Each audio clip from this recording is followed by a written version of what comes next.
Pembangunan ekonomi Indonesia sebagai bagian dari pembangunan nasional sejatinya merupakan bagian daripada tujuan NKRI dalam mewujudkan kesejahteraan bagi seluruh rakyatnya. Sebagaimana amanah di dalam pembukaan Undang-Undang Dasar 1945 alinea keempat. Namun, di masa pandemi seperti saat ini, ekonomi menjadi salah satu sektor yang paling banyak terkena dampak dari COVID-19. Akan tetapi, Dewan Juri yang terhormat, strategi dan kebijakan yang harus dilakukan untuk memulihkan perekonomian nasional sangatlah tidak tepat, manakala dititik beratkan pada sektor pariwisata, yang justru akan menimbulkan banyak permasalahan baru, terkhususnya berkaitan dengan pentingnya penjagaan dan pencegahan atas penyebaran virus COVID-19 yang tidak boleh ada keramaian, sebagaimana pada sektor wisata yang kami maksud. Atas landasan inilah Dewan Juri yang terhormat, kami dengan tegas menolak mosi perdebatan kita pada kali ini, yakni pemulihan ekonomi nasional akibat pandemi COVID-19 dengan memaksimalkan sektor pariwisata sebagai kunci utama. Bismillahirrahmanirrahim. Assalamualaikum warahmatullahi wabarakatuh. Salam sejahtera bagi kita semua. Shalom Om Swastiastu, Namo Buddhaya. Salam kebajikan. Dewan Juri yang kami hormati, serta para pemerhati hukum yang menjadi penonton tayangan pada kali ini. Latar belakang lahirnya mosi perdebatan kita kali ini ialah dikarenakan adanya keinginan pemerintah untuk membangkitkan lagi sektor pariwisata yang terpuruk akibat pandemi COVID-19.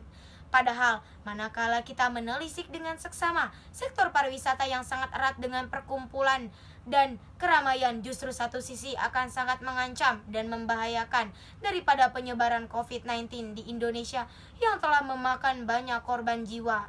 Bayangkan Dewan Juri yang terhormat, berdasarkan data yang dilansir dari Satgas Penanganan COVID pada 26 Februari 2021 menyatakan bahwa korban COVID di Indonesia telah mencapai 1,32 juta korban jiwa, di mana masifnya penyebaran COVID-19 berdasarkan data dari Kementerian Pariwisata dan Ekonomi Kreatif paling utamanya disebabkan karena masih banyaknya kegiatan dan sektor pariwisata yang dibuka dan dipenuhi keramaian baik wisatawan luar dan dalam negeri.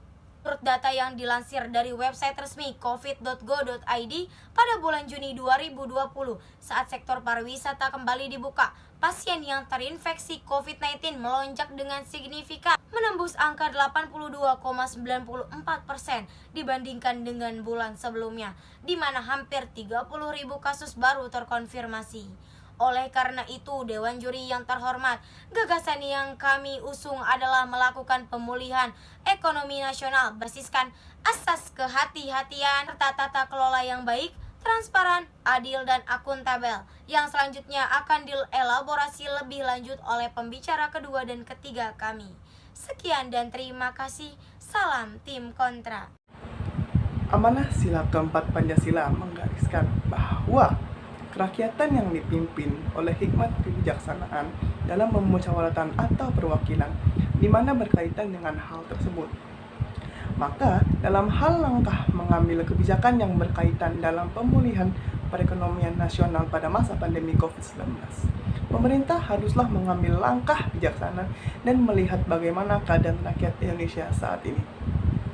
Pertama, Dewan Juri yang terhormat, perlu kita analisis bersama bahwa berdasarkan data yang dilansir dari Pusat Kajian Anggaran Pengeluaran Belanja Negara pada tahun 2020, bahwa dampak buruknya pandemi COVID ini adalah berujung pada resesi ekonomi Indonesia yang menyebabkan terjadinya kemiskinan, pengangguran, perlambatan konsumsi rumah tangga, dan investasi, serta penurunan pendapatan masyarakat akibat penurunan daya beli. Sehingga jika pemulihan ekonomi yang diinginkan adalah dengan membuka kembali sektor pariwisata, maka sebagaimana yang disampaikan oleh pembicara pertama kami, bahwa hal ini sangat tidak tepat dan justru akan memperparah keadaan penyebaran COVID-19 di Indonesia.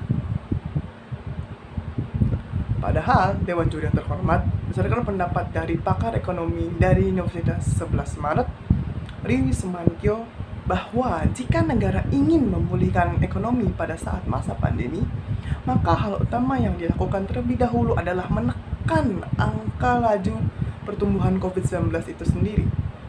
Karena mengutip dari publikasi Direktorat Jenderal Pengelolaan Pembiayaan dan Risiko atau DJPPR Kementerian Keuangan, bahwa beberapa kebijakan pemulihan yang dapat dilakukan oleh pemerintah adalah sebagai berikut.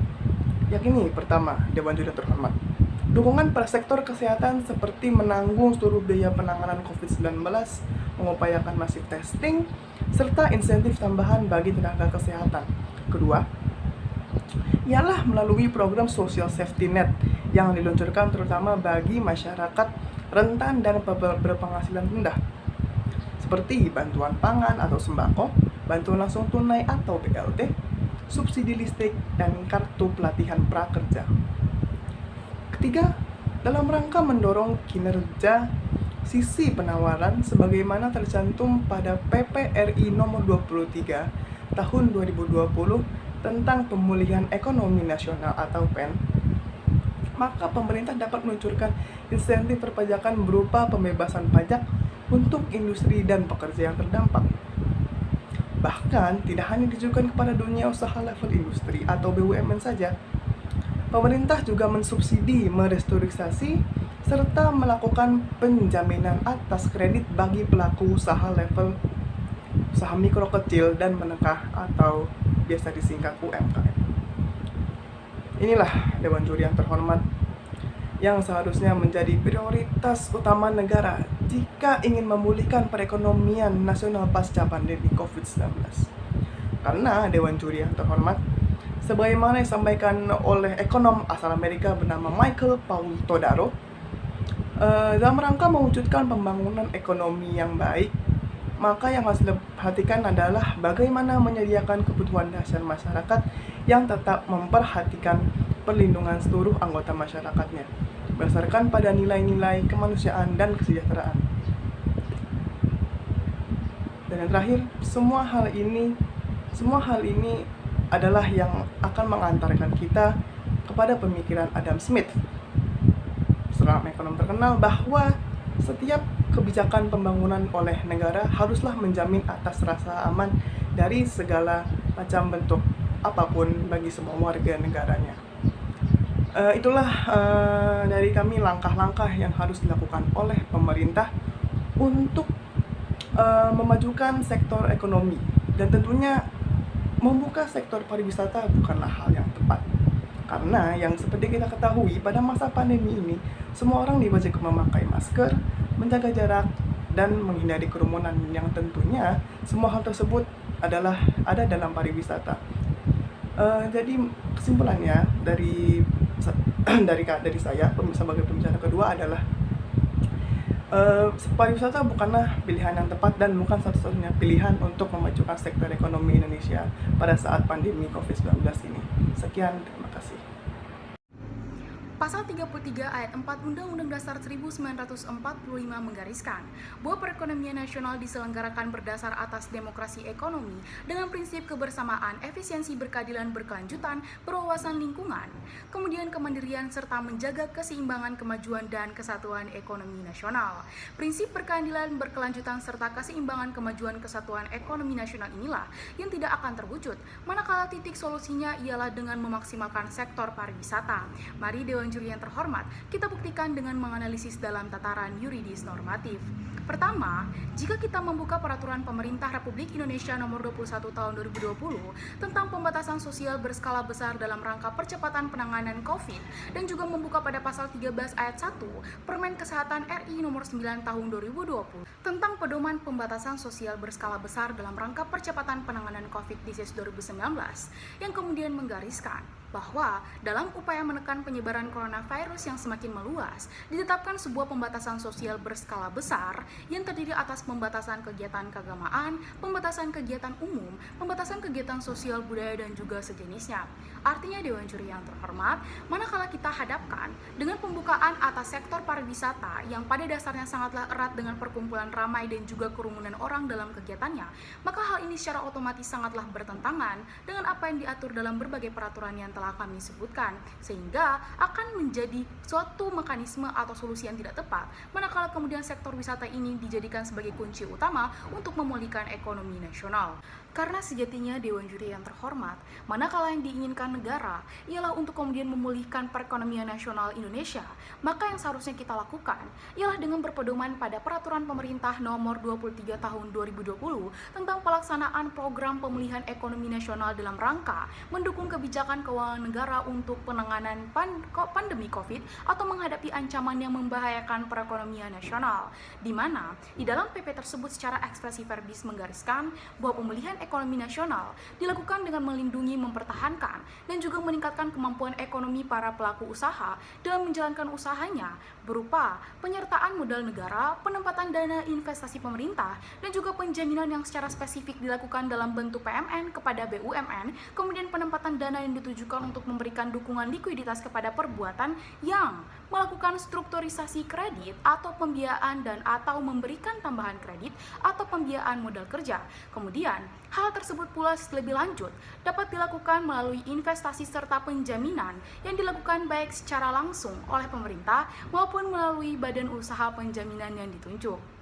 Inilah Dewan Juri yang terhormat yang seharusnya kita maksimalkan, yang kemudian manakala kemudian kita memaksimalkan tersebut bukan dengan kemudian kita membuka sektor pariwisata, maka hal ini akan sesuai dengan prinsip-prinsip perekonomian yang baik sebagaimana yang tertuang di dalam pasal 3 PP nomor 23 tahun 2020, yakni adanya prinsip kemakmuran rakyat, prinsip mendukung pelaku usaha, prinsip penerapan kaidah-kaidah kebijakan yang penuh kehati-hatian, serta tata kelola yang baik, transparan, akseleratif, adil, dan juga akuntabel.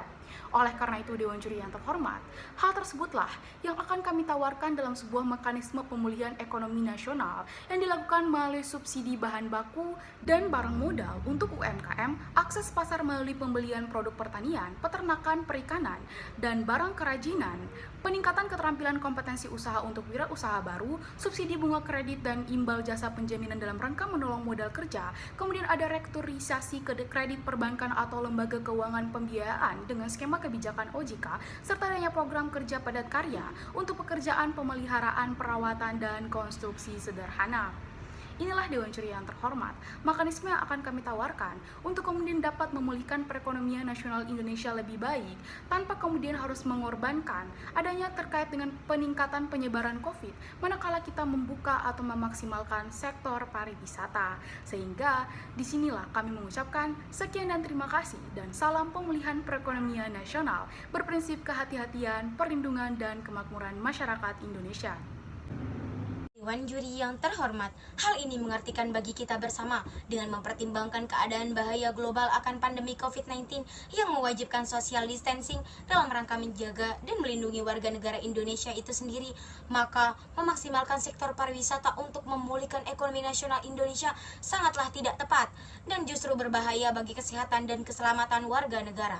Karena sejatinya Dewan Juri yang terhormat, manakala kita menelisik pernyataan dari Kementerian Keuangan Republik Indonesia pada tahun 2020 bahwa hal yang seharusnya dilakukan untuk memulihkan daripada perekonomian nasional Indonesia ialah terbagi menjadi dua, yakni yang pertama, stimulus konsumsi percepatan dan penguatan subsidi dan bansos untuk masyarakat miskin dan rentan miskin. Kedua, stimulus usaha baik mikro maupun UMKM serta industri dan BUMN. Sebagaimana yang diterapkan di negara Vietnam yang mampu mempertahankan stabilitas perekonomian dengan melakukan stimulus berbagai usaha makro dan mikro tanpa harus memasuki daripada sektor pariwisata karena memperhatikan daripada keadaan pandemi COVID-19.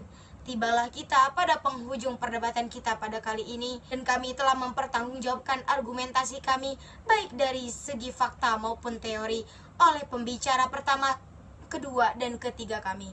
Oleh karena itu, sampai saat ini, kami dari tim kontra tetap teguh dan tegas untuk menolak mosi perdebatan kita, yakni pemulihan ekonomi nasional akibat pandemi COVID-19 dengan memaksimalkan sektor pariwisata sebagai kunci utama. Karena pertama, jika dihubungkan dengan keadaan pandemi COVID-19 saat ini di Indonesia yang masih terus bertambah, maka pemulihan ekonomi nasional melalui sektor pariwisata adalah kebijakan yang sangat keliru dengan memperhatikan unsur keramaian dan perkumpulan sebagai salah satu faktor penyebaran COVID-19. maka justru hal tersebut akan semakin memperparah keadaan Indonesia saat ini. Karena itu, Dewan Juri yang terhormat, solusi yang akan kami tawarkan sesuai dengan amanah pasal 4 Perundang-undangan nomor 23 tahun 2020 tentang pelaksanaan program pemulihan ekonomi nasional dalam rangka mendukung kebijakan keuangan negara untuk penanganan pandemi COVID-19, yakni program pemulihan ekonomi nasional melalui penyertaan modal negara, penempatan dana, investasi pemerintah, dan penjaminan.